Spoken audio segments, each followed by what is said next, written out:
Mapayapang hapon, Pilipinas! Ito po ang inyong balerina ng bayan, si Lisa Macuja Elizalde, na bumabati sa lahat ng nakikinig sa DZRH Radio at sa mga nanonood sa DZRH TV, lalo na sa ating mga kasamahang alagad ng sining at kultura sa buong bansa. Sa hapong ito, kasabay ng ating pagdiriwang ng International Women's Day, pakinggan natin ang isang malikhaing tinig na hindi nagpatalo sa anumang pinagdaanang pagsubok sa buhay. In facing rejections, in embracing risks, and in continuing to explore new ways of storytelling, she revealed not only her talent, but also her courage, her tenacity, and her uncompromising commitment to her craft. At ang resulta, broader horizons, bigger audiences, and both popular and critical acclaim for her writing.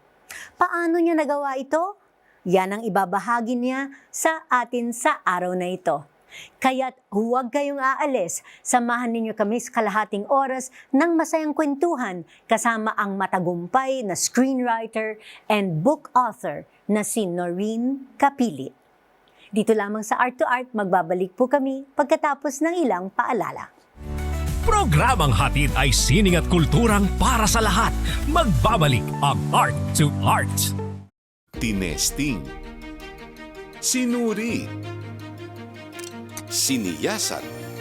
Ang resulta? Super effective ang Shield sa pagpatay ng bakterya at virus. Shield Antibacterial Soap. Believe ang mga eksperto sa Philippine Nurses Association. At si Mami. Tiwala ako sa Shield. Shield Antibacterial Soap. Napatunayang mabisa. Ang mga nurse, tiwala. Hello, Washi! Laundry day na naman! Yay! Anong meron? Mancha ng chocolate, putik, may libag pa! Kaya natin yan! With Pride Washing Machine Detergent, may triple stain-away formula. Tanggal ang makapit, madikit, at madupit na dumit mancha. Kaya easy-easy ang labada. Mula noon hanggang ngayon! All you need is pride. All you need is pride. ACS. Usapang sining at kultura para sa lahat. Art to Art. Nandito pa rin tayo sa Art to Art at kasama natin sa hapong ito ang Palangka Awarded screenwriter and best-selling author na si Noreen Capili. Magandang hapon sa iyo, Noreen. Good afternoon po at maligayang araw ng kababaihan sa inyo. Yes, sa mga nanonood sa inyo. happy International Women's Day. Apo. Noreen, so you've been a television and film writer for almost 2 decades now. Yes. Kailan mo unang na-realize na gusto mong maging manunulat? Bago ako nag-aral, siguro, siguro, yung bata kasi po ako, nasa bahay lang ako, tapos nalaman ko na mahilig na ako sa paggawa ng kwento, kasi ginagawa kong laruan, alam niyo yung mga bote-bote. Tawag ko dun bote-bote, yung mga shampoo, mga alcohol, mga Q-Tex, diba? Binibigyan ko sila ng pangalan. So, yung alcohol siya si Al, yung shampoo siya si G, yung mga ganun, mga lipstick. Tapos, iniisa kong bigyan, ikaw, itong trabaho mo, ikaw. Yung parang kinakausap ko sila. So, parang may tau-tauhan. Tapos, cut to 40 years after, ginagawa ko na siya, pero artista na yung ginagawa ko ng gano'n. So, parang doon pa lang, alam kong, ay gusto ko talagang maging storyteller. Pero yung pagiging yung pagiging scriptwriter, siguro po nung college na. Yung usually na-influence ka ng mga napapanood mo. Okay. Tapos may napanood ako isang local film. So sabi ko, parang gusto kong magsulat ng parang ganon. So doon lang po nagsimula yung seed na na-plant na gusto kong So maging yung writer. scriptwriting ba, ito yung unang style or genre na pinasukan mo bilang manunulat? Hindi po. Kasi nung elementary, ang daming may fiction. Actually, comics yung una ko, nagdo-drawing ako. Pero Comics. pangit naman talaga yung drawing ko. So, naging words na lang yung short story, tapos mga tula-tula nung high school ka. Pero Okay. actually, diary entry, di ba? Yung nung 80s, yun lang naman yung outlet. Oo. So, nag-creative writing ako nung college, tapos na-introduce ako sa iba't ibang forms. Fiction, poetry, non-fiction. Pero nung naging teacher ko si June Lana sa playwriting, tapos nagturo rin siya ng scriptwriting, doon nag-ignite na parang gusto ko pagka-graduate ko, magiging scriptwriter ako. Simple lang na pangarap ko, Miss Lisa. Gusto ko makita ng mga kaklase ko yung pangalan ko sa TV. Wow! Tapos sabihin nila na, uy, si Noreen Capili, I went to high school with her. Parang yung ganun lang ka-specific, ganun lang ka-simple. So yun.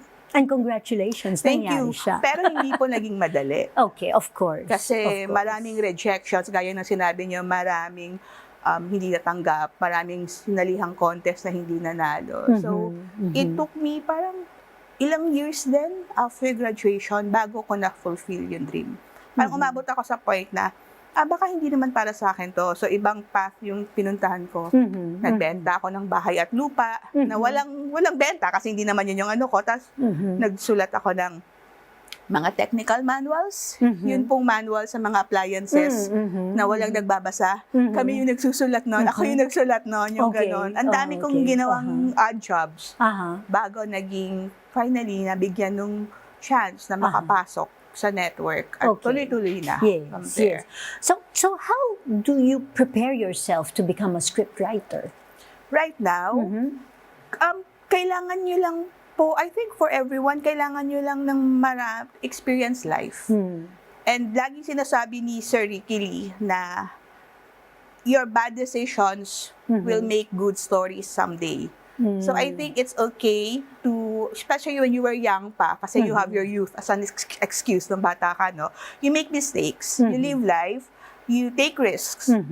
If it goes well, good for you. If it doesn't, meron kang kwento. Meron kang maikukwento. So, doon lang po, yung preparation, actually yun lang. Pag may mga nagtatanong po sa mga workshops or seminars na, paano po maging writer or ano pong kailangan ginagawa nyo, sabi ko, ma-in love ka lang, mag-travel ka, mag-ganon. So, yun, ganun lang po. Does it help to take writing workshops or classes in Yes, writing? it is. Oo, opo. Kasi, may mga natuturo mga disciplines po eh. So, yun, kailangan mo rin maging bukas sa learnings from others, from mentors na tuturo sa'yo, na mag-guide sa'yo kung paano sila nakarating doon. So, sila yung mag-clear ng path for you. Yun po. Okay. Or, marami kaming naging writers sa Art to Art na guests na nagsabi na kung gusto ninyong magsulat lang at yeah. magbasa. Yes po. Oo. Magbasa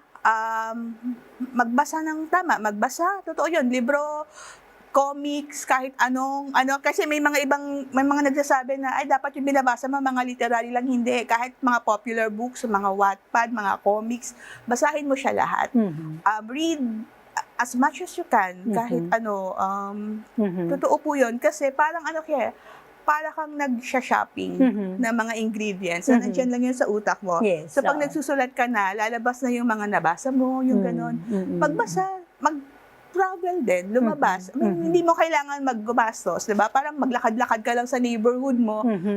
You are surrounded by stimuli na Yes, pwede mong oo. makuha Oo, para oo.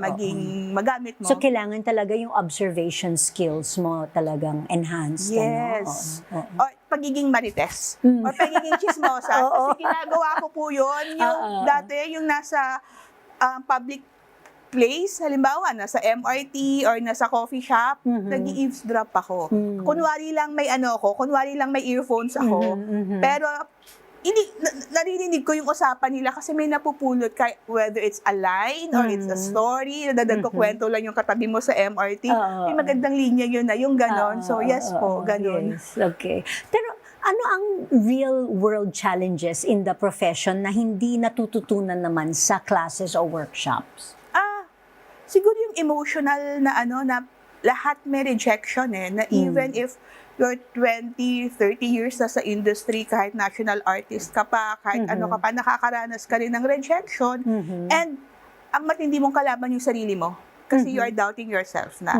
O yung iba, kapag nagkaroon ka na ng hit or ng, 'di ba, ng best-selling or critically acclaimed na work, mapapaisip ka, fluke ba to? Kaya ko pa ba to? Or nape-pressure ka ng higitan yung mga nagawa mo. So, writer pa usually mag-isa lang nagsusulat. So, it's a very, very lonely job. Tapos, sarili mo lang yung kaharap mo. Ito, ang dami mong battles na kailangan mong harapin. So, hindi siya natuturo sa mga school. So, yun po yung kailangan mong may self-awareness ka rin, di ba? Dapat yun. Oo. You spoke kanina about rejection, about all the challenges, no, na nangyari na akala mo hindi para sa'yo Yes. ang pagsusulat. So, paano ka naman nakapasok sa television writing? Okay. Magandang kwento po yan. Kasi, nung time na yon na nasa isang multinational company na ako, sa Ayala, Ayala Street, parang ganon. So, Makati, high-rise building, corporate. Naisip ko na dito ako sa kumpanya na to tatanda. Parang tinanggap ko na magiging corporate girly ako forever, yung ganon. Pero at the back of my mind, nandun pa rin yung, ay, parang ang saya pa rin magsulat. Yung ganon pa rin yung pangarap. And then, habang nagtatrabaho ako, may nakita akong news item about workshop sa ABS-CBN, Comedy Writers Workshop. Tapos, ang last day ng application that day. So, ang ginawa, kailangan ng sample, marami kailangan requirements. So, ang ginawa ko, nag-print ako, nung time na yan, 2004, 2005, uso pa yung blog, yung mga personal blogs. So, nag-print lang ako ng blog entry. Tapos, nag-leave ako, nag-half day ako from my work sa Makati. Nag-MRT ako, pumunta ako ng ABS-CBN, merong Dropbox doon. Hinulog ko lang yon, and that was it.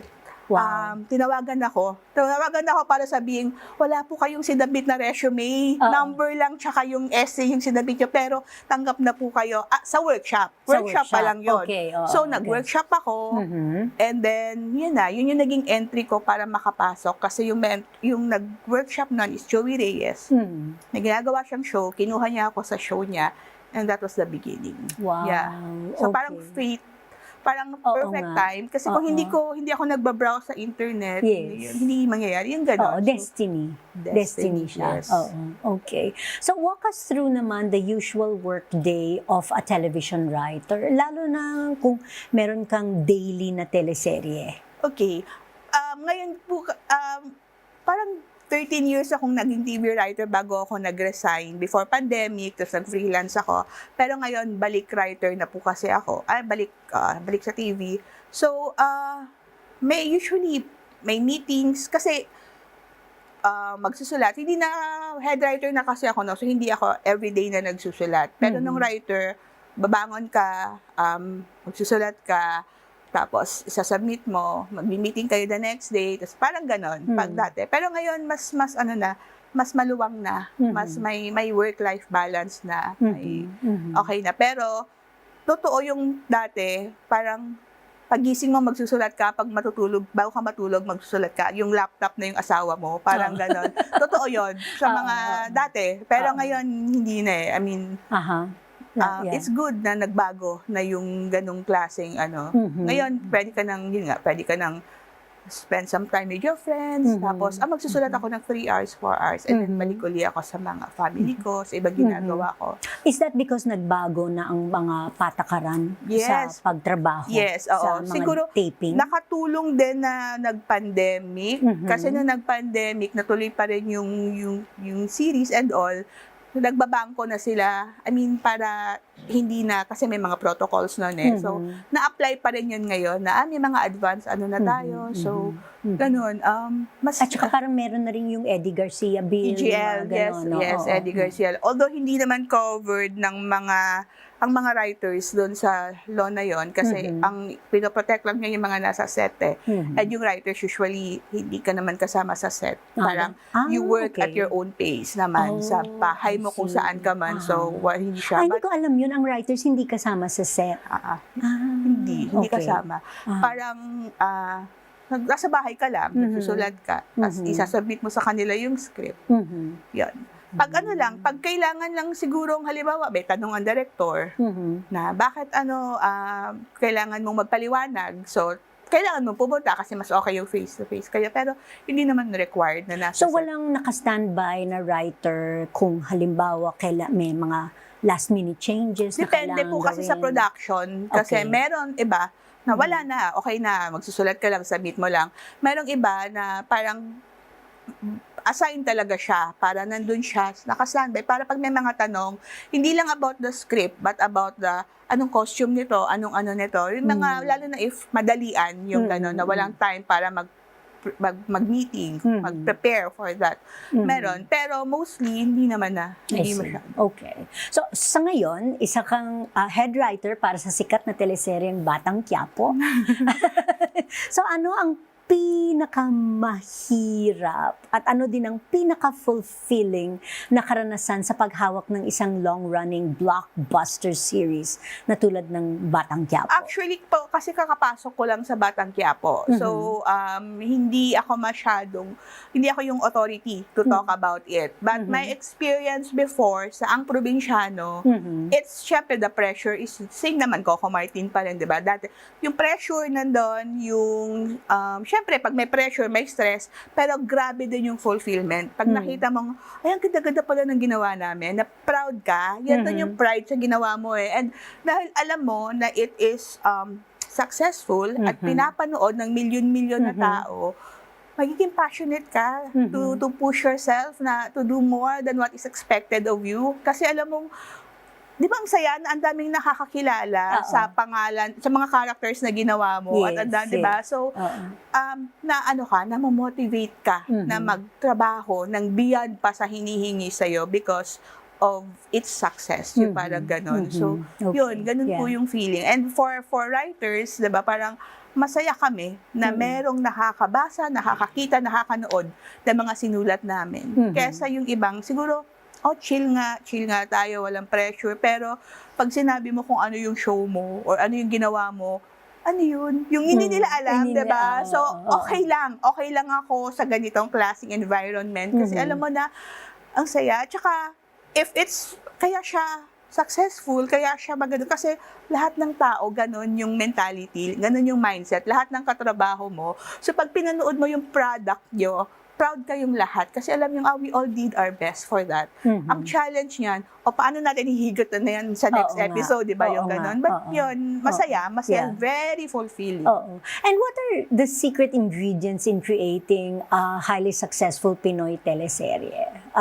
Ano bang hinahanap ng mga manonood? Nagbabago na po kasi. Kasi before pandemic, or kahit nung 90s, early 2000, gusto lang natin lagi ng mga sampalan. Gusto natin ng mga sigawan. Yung mga nawawalang anak, yung mga kabit, mga ganon, diba? Yun. Pero eventually, kasi nagbabago din yung paligid mo, nagbabago, na-i-introduce na rin yung mga tao sa maraming content, diba? So, kailangan mong i-elevate yung ngayon. So, ngayon, mas, syempre, story is the king pa rin, pero dadagdagan mo na ng production value, dadagdagan mo na ng magandang location, yung ganun, yung bigness, kasi, ang kalaban mo kasi, yung audience mo, may Netflix na, may mga streaming na, diba? So, kailangan, ma-entice pa rin silang manood ng ginagawa mo. Yun po yung secret. Okay. Marami pa po tayong pag-uusapan kasama ang best-selling author at premiadong manunulat para sa pelikula at telebisyon na si Noreen Capili. Dito pa rin sa Art to Art, magbabalik po kami pagkatapos ng ilang paalala. Programang hatid ay sining at kulturang para sa lahat. Magbabalik ang Art to Art. Schedule ng mga inaabangang konsyerto, update sa mga magagandang panoorin sa mga tanghalan at teatro. Narito na ang Art to Art Calendar. Narito ang ating arts calendar. Sa Sining Biswal, bilang Holy Week offering, binuksan ng SM Mall of Asia sa Pasay City ang The Only Begotten Son Sanctuary Exhibit sa MOA Sky at patuloy itong makikita hanggang April 12. Tampok ang obra ng 25 Filipino artists, mga piyesang batay sa Stations of the Cross at mga tema ng pagdarasal, pag-aayuno at pagninilay-nilay. Katuwang sa pagbuo ng exhibit ang Archdiocesan Liturgical Commission, Jesuit Music Ministry at ang ng Miraculous Medal Apostolate o Museo ng Medalya Milagrosa. Sa teatro, inihahandog ng Dulaang UP ang Dulang Ang Kaliitan ng Kasalukuyan mula March 12 hanggang March 29 na may pagtatanghal tuwing Huwebes hanggang Linggo sa IBG Cal Theater sa UP Diliman, Quezon City. Sa panulat at direksyon ng Palangka Award-winning playwright na si Arlo de Guzman na artistic director ng Dulaang UP, ang dula ay tumatalakay sa emosyonal na realidad at hindi na ikikwentong karanasan ng mga overseas Filipino workers or OFWs. Sa musika, inihahandog ng Philippine Philharmonic Orchestra o PPO ang Concert 7 Opera sa March 13, 7:30 p.m. sa Metropolitan Theater, Manila. Tampok na panauhin ang acclaimed British soprano na si Caterina Mina na itatanghal ang mga arya ni Verdi, Giordano at Puccini kasama ang PPO sa pamumuno ni Maestro Gregor Novak. Ang concert ay bahagi ng 41st concert season ng PPO na binansagang Versatile. Bumisita sa social media pages ng PPO para sa karagdagang detalye. Tinesting, sinuri, siniyasan. Ang resulta? Super effective ang Shield sa pagpatay ng bakterya at virus. Shield Antibacterial Soap. Believe ang mga eksperto sa Philippine Nurses Association. At si Mami, Tiwala ako sa Shield. Shield Antibacterial Soap. Napatunayang mabisa. Ang mga nurse, tiwala. Hello, Washi! Laundry day na naman! Yay! Anong meron? Mancha ng chocolate, putik, may libag pa! Kaya natin yan! With Pride Washing Machine Detergent, may triple stain-away formula. Tanggalang makapit, madikit, at malupit na dumit mancha. Kaya easy-easy ang labada. Mula noon hanggang ngayon! All you need is pride. All you need is pride. ACS. Usapang sining at kultura para sa lahat. Art to Art. Andito pa rin tayo sa Art to Art at kasama pa rin natin ang Palangka Award-winning screenwriter and best-selling author na si Noreen Capili. Noreen, eventually, you became one of the founders of the Filipino Screenwriters Guild. Yes po. So, bakit mahalaga para sa'yo ang pagkakaisa ng mga writers? Kasi po, ginawa lang po talaga namin yan para i-protect at interest sa mga writers. Kasi sa cinema, sa industry, usually na-overlook, hindi na-recognize. Parang kilala mo yung director, kilala mo yung producer, kilala mo yung artista. O sino nagsulat nito? Parang hindi masyado napapansin. At wala kami sa set, so wala, yun nga, yung value, feeling kasi nila wala ka sa set, so parang baka di nila nakikita yung trabaho mo. Yung ganon. So, lahat naman nagsisimula sa script. So, yun yung ano namin. Kasi usually, nung ginawa namin to, yung mga writers is either underpaid, overworked, or not paid at all. Tapos yun nga, marami din kasing iba na natanggap na lang kasi parang okay, hindi nila alam na hindi dapat ganyan yung rate, hindi dapat ganyan yung treatment, yung ganon. So, parang mag-create ng community para tulungan ang isa't isa na paano protektahan yung sarili at paano bigyan ng halaga yung sarili as writers, yung parang ganun. So yun po yung kaya namin binuo yung Filipino Screenwriters. Naalala ko nga merong time na mga writers sa Hollywood nag-strike, no? Lahat, opo. oo. At Parang least huminto yung buong... At least sila, may ganun silang power. Kasi dito, pag yung writer nag-strike, hahanap sila ng ibang Hanap ng writers. iba. Kasi Oo. dahil din siguro sa hirap ng buhay na parang may yung tinanggihan mo kasi mababa yung rate, may ibang kukuha niyan kasi Yes. kailangan nila na pambayad ng kuryente, kailangan nila ng pagkain. So, yun po. Yung Okay. And yung script mo na DOS, na nanalo ng Palangka Award noong 2022, ay dumaan muna sa maraming rejections at delays? hindi naman rejections and delays, pero more on 10 years ko siyang concept. Opo. Supposedly, lang siya, may isang studio, isang producer na naghanap ng love story. So, pinitch ko siya, hindi natanggap. Tapos, after how many years, may workshop yung TBA, yung producer ng General Luna, Goyo, at ganon, Quezon. Sinabit ko siya.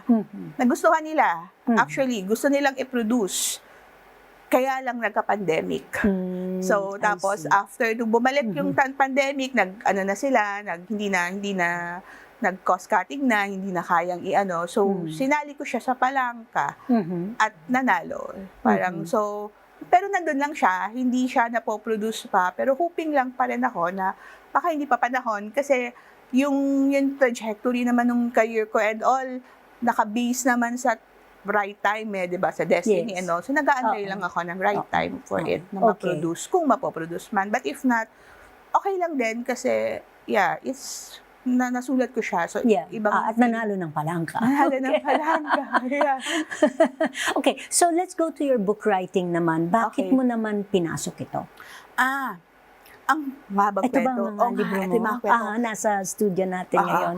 Mahabang kwento pero iiklian ko na lang. Kasi nung 2011, muntikan po ako mamatay.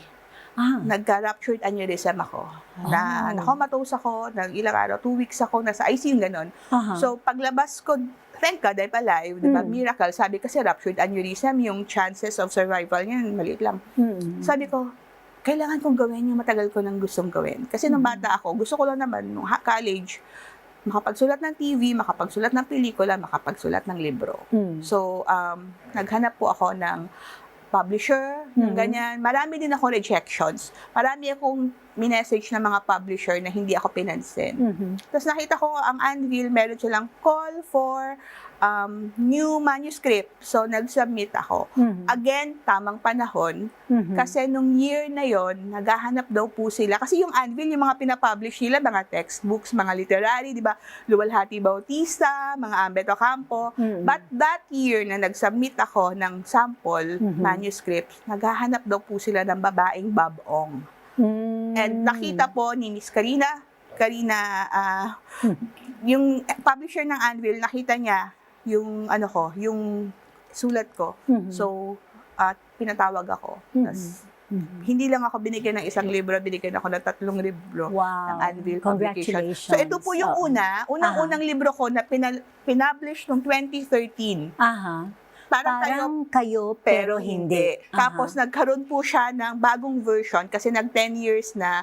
Kasi sabi ko, yung mga sinulat ko doon noong 2013, hindi na ako naniniwala doon ngayon. So parang may character development, parang ganon. So parang upgrade. So merong bagong version na may mga bagong chapters. I see. Kasi hindi nakaka-empower as a babae yung mga unang version. So, Okay. yun. Okay. Tapos yung isa po, ito po yung nanalo sa, siyempre nagyabang na National Book Awards.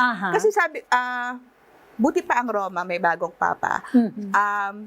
Natatandaan ko po, nung nanalo ako sa National Book Awards, ang sabi ko sa speech ko, sino mag-aakala na yung mga kwento tungkol sa pechay at patola at ampalaya, mananalo ng National Book Awards. Pero, so, ibig sabihin, may nakita silang lalim dun sa ginawa ko, na akala ko tungkol lang sa pagiging single that time na, ito, meron pala yung ganon. So, may isa pa ako libro na, hindi na napiprint, yung The Goodbye Girl naman, na binili ng ABS-CBN para gawing series nila. Okay. So, wow. ito po, And napansin ko series na nito. ang pangalan mo ay Noringay. Noringay. Saan galing yung Noringay? Kasi po, may mga friends nung college kasi Norin yung pangalan ko. So, may mga friends kami, halimbawa, Judy, naging Juday. So, Shindy, naging Shinday. So, parang may endearment namin. So, ako, Norin, ginawa nilang Noringay. So, nag-stick na siya sa akin. So, tuloy-tuloy na. Yung ganun. And as an author, how would you describe your writing style? Parang lang po siya hindi po ako malalim. I mean, hindi ako gumagamit ng mga highfalutin word. Parang ang sabi nilang style ko daw, para ka lang nakikipag-chismisan, nakikipagkape with a friend. Parang conversational na may gano'n na sabi nila, witty, sabi nila, yun nga, emotional, may hugot, papatawanin ka, tapos paiiyakin ka. Pero easy to relate to. Yes, Oo, okay. Kasi nga, para ka lang nakikipagkwentuhan. Parang I talk about the simple things, everyday life, di ba? Yun, ganun. Pero may nare-relate mo sa mas malalim, yun. Okay. At dahil International Women's Month ngayon and International Women's Day today, as a woman writer whose stories reach millions through different platforms, paano mo ginagamit ang pagsusulat para iangat ang boses ng kababaihan? Actually po, Miss Lisa, dati, nung bagong author ako, hindi ko naisip yun eh. Mhm. Kumbaga, ang gusto ko lang noon, magkukwento lang ako about my life, about the life ng mga kababaihan. And then, I started to receive letters, messages, emails from others na merong dalawa yung nag-stick sa akin. Yung isa, sinabi niya, dahil po sa inyo, natutunan kong mahalin yung sarili ko dahil sa libro. Yung isa naman, during pandemic, sinabi, you saved my life dahil yung book mo, binasa ko, hindi ako nagpakamatay. Wow. Kasi, tapos kinento niya yung story niya na sobrang depressed niya, yung ganyan. Pero nung nabasa niya to, natuwa siya yung ganyan. So parang, ay, hindi lang pala mga doktor yung nagsisave ng lives, kundi mga writers. So doon ko po nakita na yung power ng writer. So may influence ka, may reach ka, gamitin mo siya para makapagpabago somehow ng buhay nila. Hindi kailangan drastic yung changes, di ba? Para it's as simple as, okay, natuwa ako sa kanya, so another day, mabubuhay ako para basahin siya, yung ganon. Or di pong, dahil sa nabasa ko dito, makikipaghiwalay na ako sa toxic na relationship kasi I deserve more, yung ganon lang. Hindi po siya dati, consciously na sinusulat ko. Pero ngayon, syempre, sayang kasi yung hindi naman lahat nabibigyan ng chance na maraming magbabasa ng libro mo. Hindi Totoo. lahat nabibigyan ng platform. So, gamitin mo na siya para mag-spread ng positivity. Parang ganun. Yun. Ganun po yung nagagawa ko ngayon. Na somehow, kaya nga po ako may bagong version ng libro para mas self-love na, mas ano na. Kasi yung una kasi parang ginaglamorize, nilomanticize yung cheating, parang okay lang na maging side cheat, yung ganon. Binago ko na siya doon sa pambawi, na ay hindi pwede, dapat ganito, ganyan. So yun po. Okay. And of course, sa mga manunulat na nahihirapan ngayon, na-challenge dahil siguro sa rejection, ano ang masasabi mo sa kanila? Kung talagang mahal mo, ilalaban mo eh. If you really want to write, una, magsulat ka lang na magsulat. Whether it's for you lang, for yourself, pabasa mo sa kaibigan mo, yung ganon. And then, parang, ano ba yun? The universe favors the bold. Ano ba yung sabi? Parang may ganon, diba? Yes, So, ilaban mo lang siya. Kung naniniwala ka na kaya mo, magaling ka, magiging writer ka, laban mo. Pwede mo siyang i-park. Kung sa tingin mo, sunod-sunod na rejection, i-park mo lang. Pero wag mo bitawan. Ipahinga mo lang, pero wag mo pakawalan. Parang gano'n. Yun po. Okay. At ngayon marami ka ng accomplishments sa TV, film, books. Ano pa ang pinapangarap mo bilang storyteller? Lagi namang nababago, may bagong pangarap eh. Laging nagbabago yung mundo. So meron kang gustong, wala pa akong blockbuster na pelikula. So siguro lahat ng yun yung shake, rattle and roll, pero hindi lang naman ako yung writer doon. Okay. Pero yun, siguro isang blockbuster na pelikula at award-winning na pelikula kasi iba naman po kasi yung script na award-winning kaysa sa pelikula na award-winning. Okay. So baka yun po. Yun po yun. May mga kwento pa bang nasa isip mo na naghihintay na lang na maisulat? Madami po. Marami pa po. Okay. Na syempre, hindi mo muna siya ilalabas because of ito yung panahon na kailangan mo, wag mo na yan, na ganun. Again, tamang panahon lang. Marami pa po. At marami, kahit sa mga writers, everyday may madadagdag kang kwentong gusto mong ikwento. Oo, hanggat nabubuhay ka, maraming dumarating na inspirasyon or kwento na gusto mong i-share. So yun po. Okay, and meron kang dream project? Yung gusto sana ma-produce yung DOS. Yun yung dream project ko talaga. Yun. Okay. So nananawagan po kami. Nananawagan po kami sa mga producer na yun. Kasi mahal talaga lang siyang i-produce eh. Kasi yun. And your message to women? Hindi ako ready. Sure. Siyempre, sinasabi nila na equality na daw, gender equality and all. Pero may times pa rin talaga na minsan nararanasan mo na may disadvantage dahil babae ka at inaano nila, parang dinidiscredit ka nila dahil babae ka. Kailangan magsibolayan sa'yo. Kailangan ikaw mismo, i-empower mo yung sarili mo para pag nakikita ng mga tao kung gaano mo pinapahalagahan yung sarili mo, they will treat you the same way you treat yourself. That's true. So, dapat, tsaka, don't sell yourself short, diba? Yung parang, siguro kahit sa writing din pag sinabi, ang mahal naman ng singil mo, bakit? Yun yung tingin ko sa sarili ko mahal yung TF ko di ba? Kung bababaan ko yan, syempre iisipin nyo, mababa yun, di ba? So dapat ikaw, sa'yo mismo manggaling, kung paano mo, how you want others to treat you, dapat gawin mo sa sarili mo. Okay. Yun po. Maraming Thank you po, salamat, Miss Doreen, Lisa. sa Opo.